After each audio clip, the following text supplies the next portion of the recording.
नहीं, महाराष्ट्र में चुनाव मुद्दों पर होना चाहिए। महाराष्ट्र में चुनाव ये होना चाहिए कि युवाओं को रोजगार देने के लिए पिछली 5 साल में जो सरकार रही क्या किया, किसानों को सम्मान देने के लिए क्या किया, महिलाओं के आत्मसम्मान की रक्षा के लिए क्या किया, मजदूर का हक दिलाने के लिए क्या किया। इन मुद्दों पर चुनाव हो। और लोकतंत्र को जिस पार्टी ने महाराष्ट्र में कमजोर किया, जो लोकतंत्र क्यों था, क्योंकि ये जनता की आवाज थी।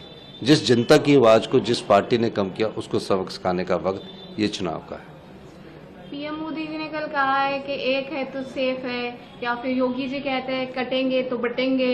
ऐसे आपका भी कोई नारा है या नहीं? हमारा नारा है कि इस देश की संस्कृति में ना तो कोई कटता है, हम सब लोग एकजुटता से रहते हैं, क्योंकि ये संस्कृति हमें जीवंत संस्कृति मिलती है। ये वो संस्कृति है जो कई धर्मों को जन्म देती है, जहाँ कई धर्मों का समावेश हो जाता है। कोई राजनीतिक दल ना तो इस देश को बांट सकता है, कोई राजनीतिक नेता ना तो इस देश को काट सकता है। यह हमारे देश की संस्कृति है जो हमें जिंदा रखती है।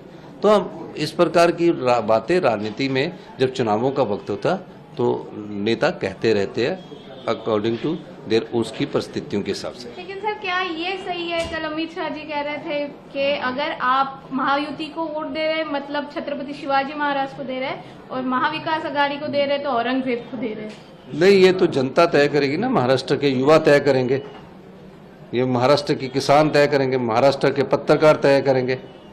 बुद्धिजीवी पत्रकारों को देखना चाहिए कि चुनी हुई सरकार कैसे गिर गई। जनता को देखना चाहिए कि कैसे चुनी हुई सरकार गिर गई। इन बातों में और कौन रोजगार देगा, तो इन सब बातों का जवाब जो है ना, वो जनता तय करेगी। जब 20 को या चुनाव होगा तो आपने भी जरूर जाना सोच के, सब बातों को सोचना है, और उसके बाद इस लोकतंत्र की मजबूती के लिए, जनता की आवाज के लिए आपने भी वोट डालना। धन्यवाद।